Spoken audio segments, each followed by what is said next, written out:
ಪ್ರೀತಿ ಪ್ರೇಮದ ಸಂಕೇತ ಮಹಾಸತಿ ಕಲ್ಲು ಅಂಥೇಳಿ ಒಂದು ಆರ್ಟಿಕಲ್ ಬರೆದೆ. ಸುಮಾರು 30 ಲೆಟ್ರ್ ಬಂದು ನಮಗೆ. ನೀವು ಆ ರೀತಿ ಬರೆದ್ರೆ ನಮ್ಗೆ ಅರ್ಥ ಆಗೋದಿಲ್ಲ, ಒಂದು ಕಥೆ ರೂಪದಲ್ಲಿ ಬರೀರಿ ಅಂತ. ಅವಾಗ ಒಂದು ಕಥೆ ಬರೆದೆ, ಅದೇ ಒಕ್ಕೈ. ಅಂದರೆ ಕೆಲವರು ಆಗಿನ ಟೈಮ್ನಲ್ಲಿ ಪ್ರಾಚೀನ ಭಾರತದಲ್ಲಿ ಒಲವು ಇತ್ತು ಕೆಲವರಿಗೆ. ಗಂಡ ಹೋದ ಮೇಲೆ, ನನ್ನ ಪ್ರೀತಿಯ ಗಂಡ ಹೋದ ಮೇಲೆ ನನಗೇಕೆ ಇದು, ನನಗೆ ಈ ದೇಹ ಬೇಡ ಅಂತ ಹೇಳ್ಕೊಂಡ್ಬಿಟ್ಟು ಪ್ರೀತಿಯಿಂದ ಹೋದವರು ಇದ್ದರು. ಗಂಡ ಹೋದ್ಮೇಲೆ ನಾನಾಕೆ ಹೋಗಬೇಕು ಅಂತ ಅನ್ನುವಂತಹ ಗರತಿಯರು ಕೂಡ ಅಲ್ಲಿದ್ದರು. ಪ್ರತಿಭಟನೆ ಮಾಡ್ತಕ್ಕಂಥವ್ರು ಇದ್ದರು. ಈ ಪ್ರತಿಭಟನೆ ಮತ್ತು ಪ್ರತಿರೋಧ ಇಲ್ಲದೆ ಆಗುವಂಥ ಸಹಗಮನ ಏನಿತ್ತಲ್ಲ, ಅವು ಎರಡರ ಚಿತ್ರಣವನ್ನು ಕೂಡ ಒಕ್ಕೈಲಿ ನಾನು ಆ ಕಥೆಯಲ್ಲಿ ಬರೆದಿದ್ದೀನಿ.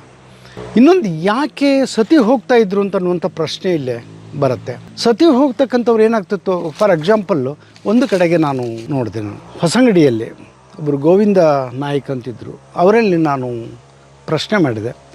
ಅಲ್ಲೊಂದು ಕರಿತಿಮ್ಮಪ್ಪನ ಕಲ್ಲು ಅಂತಿದೆ, ಎಲ್ಲೇ ಹೊಸಂಗಡಿಯಲ್ಲಿ.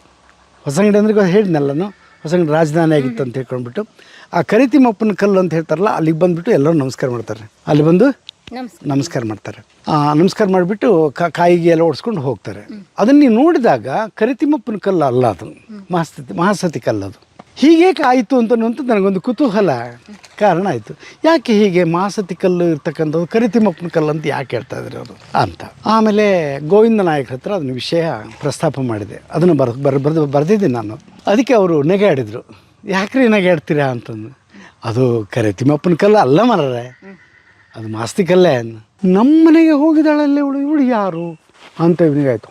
ಏನೋ ಇರಬೇಕು, ಮನೆಯವರು ಮೊಸರು ತೊಗೊಳ್ತಾ ಇರಬೇಕು. ಮತ್ತು ಒಳಗೆ ಕಾಲಿಟ್ಟಾಗ ತಂದೆ ತಾಯಿ ನೋಡಿದರು.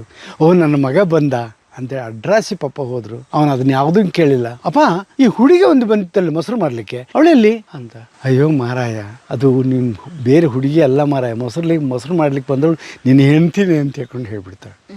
ನನ್ನ ಹೆಂಡತಿ ಇಷ್ಟು ಚಂದವೇ, ಅಯ್ಯೋ ದೇವ್ರೆ, ಇಷ್ಟು ಚಂದ ಇದ್ದಾಳಂದ್ರೆ ನಾನು ಅಲ್ಲಿ ಇರ್ತಾನೆ ಇರಲಿಲ್ಲ, ಆ ಮನೇಲಿ ಕೂತ್ಕೊಳ್ತಾನೆ ಇರಲಿಲ್ಲ ಅಂಥೇಳಿ ಹೆಂಡತಿ ಹತ್ರ ಬಂದು, ತಪ್ಪಾಯ್ತಮ್ಮ, ನಾನು ಮಾಡಿದ್ದು, ಇನ್ನು ಮುಂದೆ ಎಲ್ಲಿಗೆ ನಾನು ಹೋಗೋದಿಲ್ಲ. ಅವಳು ಹೇಳ್ತಾಳೆ, ಇಲ್ಲ, ನಾನು ಖುಷಿಯಾಗಿರಲ್ಲ ನಿನ್ನೊಟ್ಟಿಗೆ. ಅಲ್ಲ, ಆಗೋಯ್ತು, ಮರ್ತು ಬಿಡು. ನಾನು ಮರೆಯಲ್ಲ. ಯಾಕೆ ಮರೆಯಲ್ಲ? ನಿನಗೆ ಮೊದಲು ಆ ವೇಶ್ಯೆ ಖುಷಿ ಕಂಡಳು, ನಿನಗೆ ಅಲ್ಲಿ ನಿಂತ್ಕೊಂಡು ಇನ್ನೊಂದು ಹುಡುಗಿ ಕಾಣಿಸುತ್ತೆ, ಅವಳು ಅಲ್ಲೇ ನಿಂತ್ಕೊಳ್ತೀನಿ ನೀನು ಅವಳ ರೂಪಕ್ಕೆ.